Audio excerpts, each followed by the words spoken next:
Jalen Hurts was fantastic as the Philadelphia Eagles won the opening game of the season, but the Dallas Cowboys had a good showing as well. We'll break it down on today's edition of Locked On NFL. The new Locked On NFL. The madman Tyler Rowland is your double shot of NFL espresso with the Locked On local experts on every major story. Get ready, Rowland is revving up. The new Locked On NFL starts now. Locked On Podcast Network. Your team every day.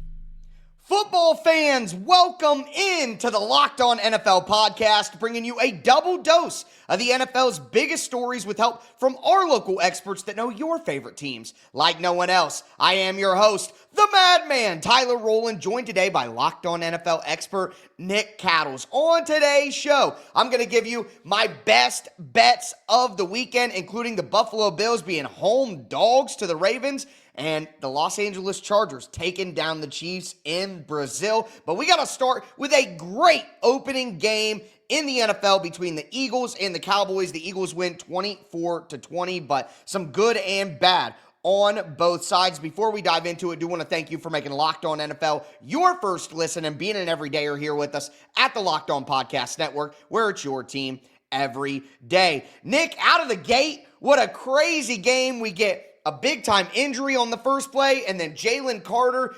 spits on Dak Prescott, gets ejected. I mean, just an insane way to start, and then we get this huge delay. I'm very happy football's back, but it was definitely a crazy night. Oh, it was bananas, and I did not think we were going to see a punt in this game, and then the weather delay happened.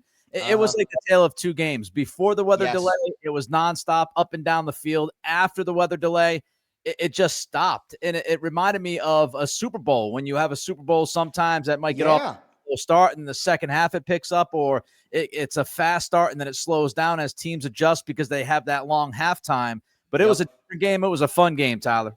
Yeah, 100%. Super Bowl, I think, Nick, covering the Patriots there, you know a lot about Super Bowls, so that's astute analysis there. But yeah, it turned into a fantastic football game. I do feel bad for the over bettors out there. It looked like an easy over and then just completely died out. Both defenses did step it up after the long delay, but I was really, really impressed early in the game with both the quarterbacks. I mean, we got to start with Jalen Hurts from the winning side there. He goes 19 for 23, 152 yards, only sacked once. And the thing that really, really stood out to me was Hurts running the ball early in the game. 14 carries, 62 yards. He leads the team in rushing, 2 touchdowns. I know that Jalen Hurts isn't necessarily the elite quarterback like the top 4 guys we always talk about with Burrow, Mahomes, Allen, and who am I forgetting? Burrow, Mahomes, Allen, and Mahomes, right? Lamar, of course, the top 4 there. Hey, look, guys, you know, it's about 12:30 where we're at right now. I got Mike Tirico brain right now calling Jalen Hurts Dak Prescott out there. But I was just really impressed with Jalen Hurts, and for a guy that, you know, even after winning the Super Bowl MVP, some people don't really give him his credit. I thought he went out there and he was the best player for the Eagles, and he really carried them at times in the first half. Yeah, I thought he played really well, and I just think he's a different kind of quarterback. He's not going to throw for 350 every week. Right. He's not going to be that, you know, shiny toy like a Joe Burrow or Lamar Jackson at times. But Jalen Hurts, he's won a lot of football games, and he understands what his strengths and his weaknesses are, and he leans into those strengths. And I thought he was really good tonight. And you're right. You know, he did have to almost pretty much carry this football team. I mean, you look at Saquon Barkley. I want to pull it up, but I know that Saquon about 3.5 quarters through the game was averaging less than 3.5 yards a carry, and that's where he finished. 3.3. Yes. And this is a story, Tyler, we got to pay attention to, because I'm not going to overreact to one game, of course, but let's not forget Barkley had more than 500 touches last year when you include the postseason. So 3.3 yards a carry. Philly's happy they won tonight, but they know they need more from Barkley moving forward if they want to get back to the promised land. And one thing to consider, too, is Kellen Moore did leave as their offensive coordinator, and if Kellen Moore was good enough to go be a head coach somewhere, that's a big vacancy to fill. And I think the Eagles are probably going to have to get things worked out with the new offensive coordinator. The wide receivers didn't really make an impact at all. I mean, A.J. Brown got that phantom catch there at the end, but everyone was going crazy. Where's A.J. Brown? What's going on? So I think the Eagles do got to iron some things out with their new offense this year. A lot of the same pieces, but new offensive coordinator. But in the meantime, yeah, Jalen Hurts really handled business. I would say on the other side for the Cowboys, we talk about Jalen Hurts, but I thought Dak Prescott was nails in this game. 188 yards. He should have had 280 yards with some of those drops. I mean, CeeDee Lamb, 7 catches, 110 yards. People are going to look at that and be like, man, CeeDee Lamb played awesome. And he did, but Lamb did let them down throughout the process. And my guy, Landon McCool from Locked On Cowboys, talked about how it wasn't a win, but it was a pretty good game. There are no moral victories, especially for CeeDee Lamb, but the Cowboys still impress in a loss to the Eagles on the road. Hi, I'm Landon McCool at the Locked On Cowboys podcast, and considering how the Cowboys were, or at least the Cowboys fandom were feeling about this team going into a Thursday night game, season opener in Philadelphia, the night that they're getting the banner hung, it wasn't a lot of high expectations for the Cowboys, but I think Brian Schottenheimer, made a statement to the league that this team is not going to just go quietly. There is a lot to clean up for this defense, and the offense certainly kind of puttered at the end of the game, specifically because of CeeDee Lamb drops. But I think that the Cowboys should be happy with the way that they played, the way that they game planned for this game, and the energy that they played in throughout the game. Despite losing 24-20 to the Philadelphia Eagles. For more on this, make sure you check us out on the Locked On Cowboys podcast. I wasn't a big fan of the Brian Schottenheimer hire. I thought it was kind of a punt for the Cowboys, quite honestly. But I think he did, especially on offense, have the team ready to go. I was impressed by some of the holes they were opening up in the run game. The Cowboys, good Cowboys teams from a couple of years ago when they had Ezekiel Elliott, they could run the ball. So if they're going to be able to run the ball this year, that's going to help them win football games.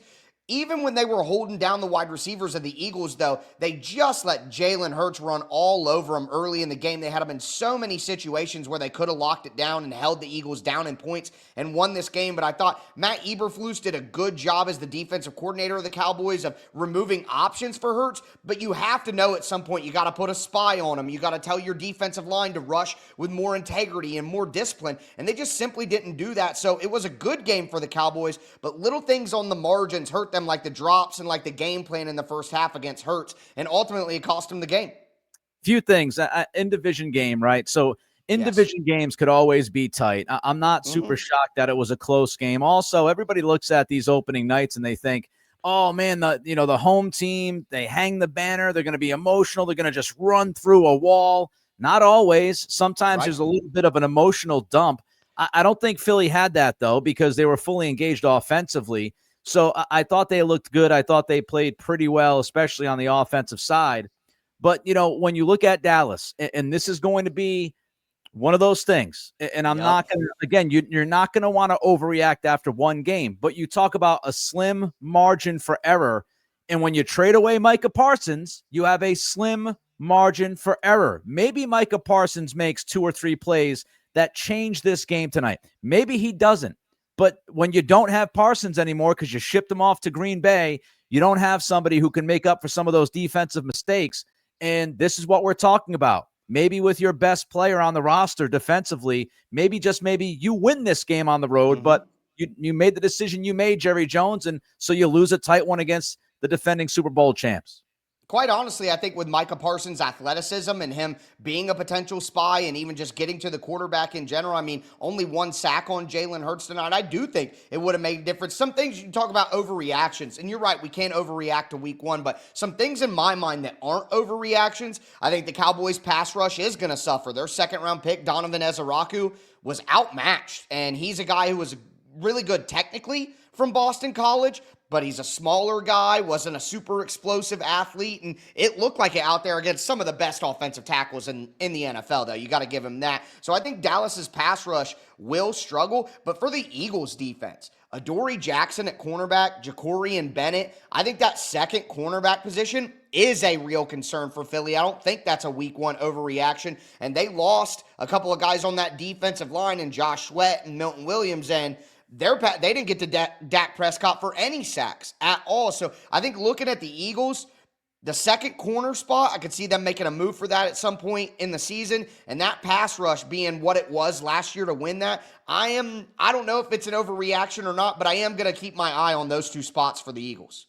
Well, I also think, if you're the Eagles, you get back into that locker room after this game, you pull Jalen Carter aside and say, I don't care if Prescott was telling you you're the worst human. I don't care if he was picking on your family. I don't care if you spit with your feet before you spit on him. You can't do what you did, Jalen, because Jalen Carter is a gigantic piece of the puzzle. You got to double team him almost every single time, which opens up everybody else in that defensive line. And so without Carter, it's a different defense. So he can't do what he did tonight. And when you look at the red flags coming out in the draft, there's a reason why Jalen Carter dropped to where he dropped. So the Eagles got to make sure that he keeps his head on straight and he doesn't do what he did tonight or anything close to it, because he's going to help that football team and that defense. Yeah, and I do worry that because it was so early in the game, it was so in the public eye, everybody in the world was tuning in to watch it. I do feel like the NFL might make an example out of them early in the season with a couple of games just to kind of, put their foot down on it, which would be understandable. But hey, we saw Nolan Smith get the taunting penalty early, and Jalen Carter is the Philadelphia Bulldogs at the end of the day, and you get the best and the worst of that. But with that being said, we got another game on Friday night. We're going international, folks. Today's episode is brought to you by Prize Picks, the daily fantasy app, where making the right call can actually pay off. You and I make decisions every day, but on Prize Picks, being right means cashing in. With football back, Prize Picks is the simplest and fastest way to get in on the action. Look, guys, all you have to do is pick more or less on 2 to 6 player projections, and you can turn your takes into real prizes, all in less than 60 seconds. Think, if you play the game tonight, Dak Prescott, more than 200 passing yards, or Saquon Barkley, more than 50 rushing yards, or maybe you wanted to go with Jalen Hurts, less than 200 passing yards. I mean, there's so many different ways to do it. Make sure that you download the Prize Picks app today. Use the code LOCKEDONNFL to get $50 in lineups after you play your first $5 lineup. That's code LOCKEDONNFL for $50 in lineups after you play your first $5 play. It's Prize Picks. It's good to be right. Also want to let you know that today's episode is presented by Mazda. Mazda crafts cars for those who choose to do more than simply move. They follow what moves them every time they drive. And that's what makes Mazda stand out. They go beyond safety, style, and performance to deliver a driving experience that feels alive in every detail. I personally love my Mazda. I love how they have the attention to every detail, and just like an athlete focuses on every detail, Mazda does the same. Again, metallic accents, hand-stitched Napa leather. You can feel it the moment you get behind the wheel. It's all the small details that make the big plays, and just like there's more to every player, there's more to a Mazda vehicle. Mazda, move and be moved. All right, Nick, let's continue today's edition of the Locked On NFL podcast. We are back, folks. Football is here. We got a great football game that had a bunch of crazy stuff happen with the Cowboys and Eagles, and I'm hoping we get another great game between the Chargers and the Chiefs going down in Brazil on Friday night. And in the crossover Thursday episode of Locked On Chiefs and Locked On Chargers, they talked about a very specific matchup that could decide this one. And I think, as far as another big matchup here on my side, and really just for this football game in general, Ryan, is Trent McDuffie, the fantastic corner of the Kansas City Chiefs, going up against the second-year demon Lambo Lad McConkey. That is going to be an absolutely phenomenal matchup, and obviously not just because these are two of the best young players in the NFL, but it's the byproduct of what it does to the rest of the guys, that now will have more favorable, advantageous one-on-one opportunities that they're going to have to win. Now, what I'm concerned about is that the Chargers don't have people who can take advantage of those one-on-one opportunities in their wide receiver core. It's a lot of hoping, wishing, and praying with Trey Harris, and maybe, the corpse of Keenan Allen. Is he still the guy that can be Justin Allen's number? I mean, just a couple years ago, he went for 1,000 yards, I think, with Justin Herbert, so maybe they can reconnect that magic. But regardless, I think the Chargers are going to be the more physical team out of the gate. I think they're going to have a more, we gotta have it mindset than the Chiefs, who have had success over the last few years. So I actually like the Chargers in this game. +3 getting the points. My girl, the data queen, Michelle Majuk, on yesterday's show said she's taking Chargers money line. I'm a little too nervous to do that, but I'm going to take the Chargers with the points. Nick, am I off base here? Well, you might not be. I mean, this game is going to be in Brazil. It's week 1 of the NFL season. So really, who knows, Tyler? Anything Right. can happen, but I'm not going to bet against Kansas City. I just can't find myself betting against Kansas City. I think their offense is going to exceed expectations only because I get this feeling, and maybe you get the same feeling, maybe you don't, but I do get this feeling that there's some questions about Patrick Mahomes, not if he's a good quarterback or not, but the fact that Patrick Mahomes had been so incredible for so long, and then last year he wasn't quite the same guy, and I think people are wondering if he's going to continue down that path. I don't. I think Mahomes is a prideful guy. I think he's got plenty left in the tank. I think he's going to be on a mission this year to prove everybody wrong, and he's going to play some of his best football. So I understand Rashee Rice ain't going to be out there. I understand you got Worthy, Hollywood, and Juju, whatever that's worth. But you have a better left tackle at Josh Simmons now. That should help the offensive line. And here's something interesting. You know, Mahomes, he really hasn't had to go through this in quite a while. And so it's always fascinating to see a great player who gets questioned, relatively speaking, how that guy responds or how that woman responds. And I think Mahomes is going to respond in the right way. And I think people are somehow, some way almost turning Kansas City and their offense into an underdog for 2025, which to me is crazy because it's Patrick Mahomes. No, you're 100% right. I agree exactly with what you're kind of the picture that you're painting here. People have been down on Mahomes relative to how they saw him a couple of years ago. And there are a lot of people saying Josh Allen, Lamar Jackson are better players than him. And that, you know, without Tyreek Hill, and he's got this great, people are starting to do is Patrick Mahomes more of a product of his environment than he is actually a special talent? And I'm actually with you. I do think that he is a special talent, and I would take Patrick Mahomes. If I had to play a game for my life right now, I'm taking Patrick Mahomes over any other quarterback on earth. I mean, Tom Brady's, nearing 50 at some point in time. So obviously, if I could go into the history, I would take him. But, I'm still riding with Mahomes, but I just worry about the other things, like you said, with the wide receiver group, and their running backs don't really do a lot for me. And I like Josh Simmons out of Ohio State, but he's still a rookie left tackle. Is he going to be that good that early? I think there's a lot of ways where it could break right, but there's also some ways where the Chargers could take advantage. So I'll take Chargers +3, but I do move down to Jacksonville as we get into the Sunday games. I think that Jacksonville at home against the Panthers -3.5 is an absolute great bet. I know 3.5 isn't a great number, but I think Jacksonville is significantly better than the Panthers. But the big conversation around that game will be the two quarterbacks, as they discussed on Locked On Jags and Locked On Panthers crossover. Two young quarterbacks, both who were number 1 overall picks, Trevor Lawrence, Bryce Young, that have a lot to prove heading into this year as well. Well, that's the storyline right there. Which quarterback plays the best? There's a chance that both of them play pretty good and somebody wins and somebody loses. But there's also the chance that someone confirms or validates the way many people feel about both of them, that they're not living up to the hype. Listen, neither have lived up to the hype yet. Bryce Young kind of gets a little bit more love because he turned things around. Trevor hasn't really got that. I just believe that the Jacksonville Jaguars have way more talent on their roster, especially on defense, than the Panthers. I think that Jacksonville is winning their division this year, and I don't think the Panthers are making the playoffs. So Jacksonville at home, I'll eat that half point you don't normally want to eat. I'll take Jacksonville -3.5. Yeah, I would lean Jags at home as well. The Panthers' interesting question is whether or not the Bryce Young stuff at the end of last season was for real. It's real. Yeah. Is that what he's going to look like? Was that momentum? Usually when you're a young quarterback, it takes about 1.5 years or so until you really start to click, and then you start seeing their best football at that point. And it just feels like Young was benched for Andy Dalton and had almost this football epiphany and looked like a different guy and played much better towards the tail end.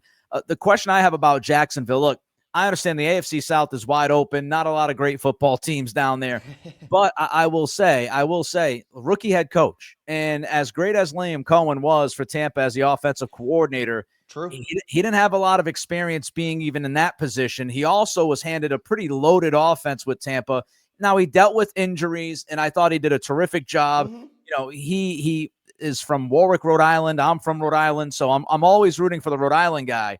but I just cannot bet on a rookie head coach winning the division. And I also wonder, Trevor Lawrence, I just mentioned this about Mahomes, but Lawrence has some questions too. He got his payday. But I still think people are looking at Trevor Lawrence and saying he never fulfilled that potential. And will he be able to do it with Liam Cohen now calling the plays? I guess we'll see, because if Cohen can't do it, that's the third time somebody hasn't been able to work the magic with Lawrence. And at some point, you got to start looking at Lawrence. Yeah, 100%. That's completely fair. If the Jags have another down season this year after what Liam Cohen got out of Baker Mayfield last year, and look, they have Travis Hunter at wide receiver. He's starting wide receiver, so that's a number 2 pick wide receiver. Brian Thomas Jr. was a great rookie last year. It's not like they don't have talent in Jacksonville on offense. I do find it interesting that Liam Cohen and Dave Canales are facing off, and they both were the former offensive coordinators from Tampa Bay, so I wonder if that makes any difference right there. But those aren't the only games that we're going to talk about this weekend. So much more. I'm going to explain why I think both my team that I cover on a daily basis and Nick's team that he covers on a daily basis are both going to lose this weekend. Do want to let you guys know that today's episode is brought to you by DoorDash. It's almost the weekend. Time to look back and crown this week's MVP who delivered. Powered by DoorDash. Just like you can win every Saturday with DoorDash Streaks, saving more time every time you order. These players delivered when it mattered most. Let's break it down. And at the end of the day, I got to go with my guy, Jalen Hurts, who delivered in a big way against the Dallas Cowboys, scored the only 2 touchdowns of the night for the Philadelphia Eagles, and really led them to all of their points in the first half. Look, that performance wasn't a fluke. Jalen Hurts has been on a roll, and just like Jalen Hurts delivered for the Eagles, DoorDash delivers your Saturdays with DoorDash Streaks. You save every Saturday you order, stack it up all season, and you could save up to $250, including $100 in DoorDash credits. Order this Saturday, keep the streak alive, fuel your game day, only with DoorDash. Terms apply, promo period through November the 18th. All right, Nick, let's continue today's edition of Locked On NFL. Cap things off here. We're doing some best bets. I gave you guys Chargers +3 against the Chiefs on Friday night. Jacksonville -3.5 against the Panthers. But I got 3 more for you guys, and I don't think Nick or I will be necessarily happy about them, but got to go with what I think is right. And that starts with the Buffalo Bills and the Baltimore Ravens. An incredible matchup, and I'm sorry, I think it's nuts that the Buffalo Bills are home underdogs. They just beat the Ravens in the playoffs. I know the Ravens are a very, very good football team, but if Buffalo's getting 1.5 points at home, I have to take that. I mean, the Ravens defense, you look at this defense, though, what they've put together. Yeah. Matike and Owe and Smith and Van Noy in the front 7.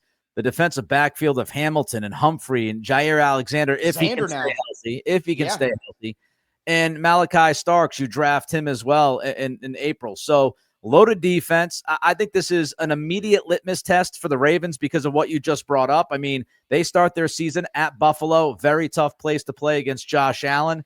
And Allen, we always talk about, can a quarterback elevate his talent? And I thought last year, Allen showed us that he can do that. Yes. I mean, if I told you had Khalil Shakir and, Keon Coleman, Joshua Palmer, those are your top 3 receivers. And I just feel like Josh Allen is going to make all 3 of those guys elevate their game. I can't go against Allen at home. Season opener, Bills +1.5.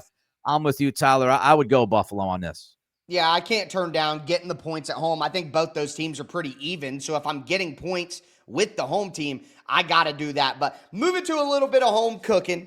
And I don't like to do a lot of home cooking on the show. Nobody tunes into Locked On NFL to hear Locked On Titans. You can go check that out. But at the end of the day, I ain't telling you the Titans are winning, folks. I think the Broncos are going to dominate the Tennessee Titans. I'm taking Broncos -8.5. I'm eating the 8.5 and taking the Broncos there. Let me lay it out like this. Rookie quarterback making his first start ever. Historically bad win percentage in the NFL. Denver Broncos, early season home games. Because of the elevation, bodies aren't in football shape anyway. Add the elevation up there, Rocky Mountain High. That's bad too. And then you add in that the Broncos went to the playoffs last year and the Titans were 3-14. You add in that it's Sean Payton versus Brian Callahan.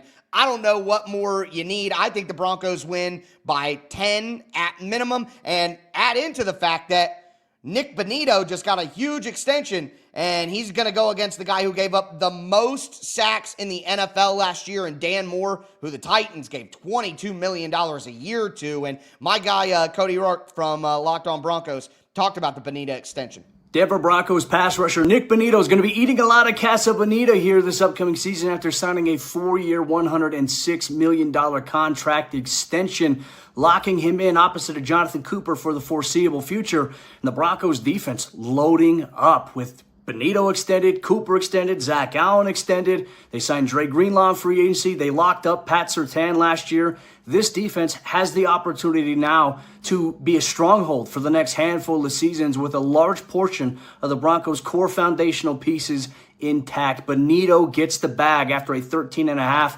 sack season. Bonito could be getting a big chunk of sacks on Sunday. Now, let me just say this, Nick. 95% of the money I saw is coming in on Denver, and that's why the line has gone from 6.5 to 7.5 to 8.5, might be 9 by the time we get to Sunday. Anytime you see that much money on one side, Vegas is just licking their chops. Our friends over at FanDuel are like, yeah, keep going Broncos. Do I just have my negative Nancy hat on here for the team I cover? And should I be looking at the Titans as a better bet getting that many points?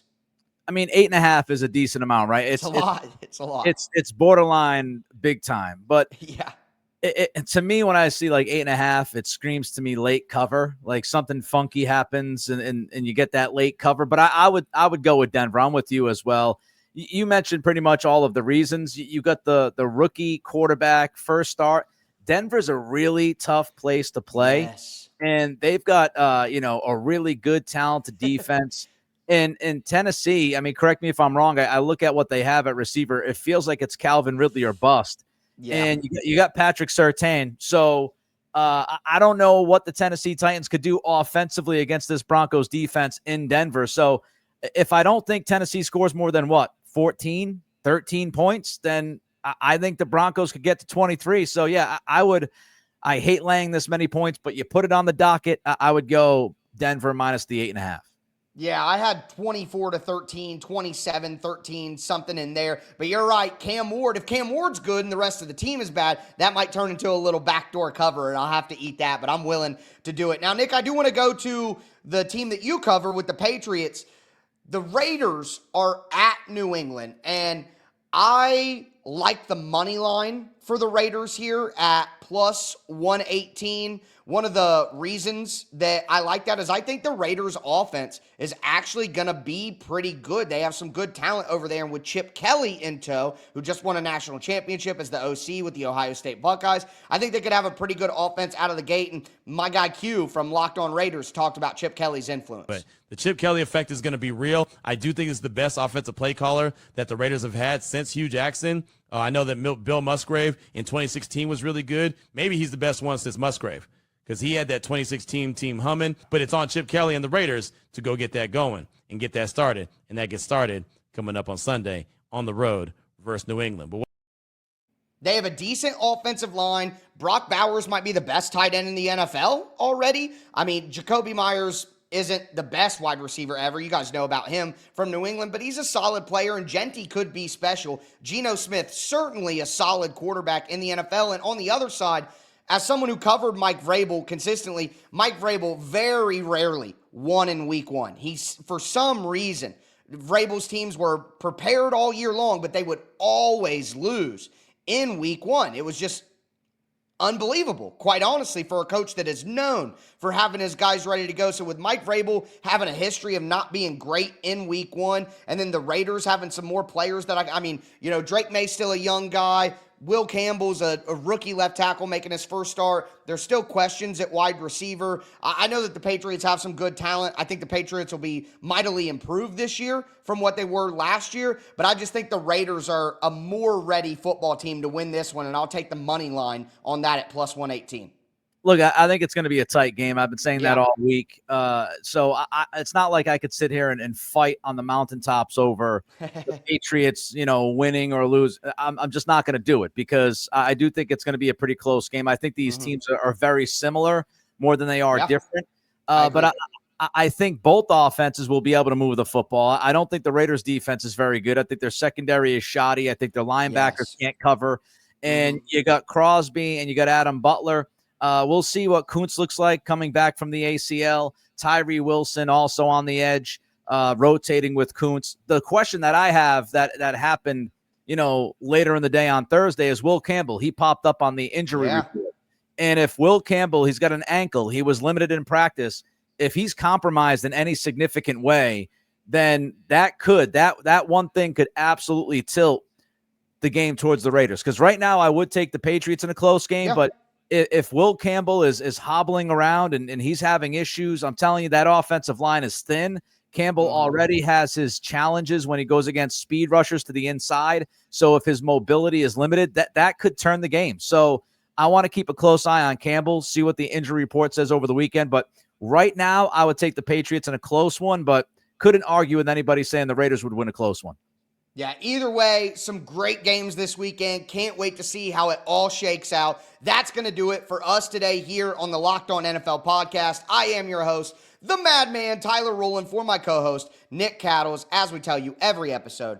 Thanks for tuning in, and stay safe out there.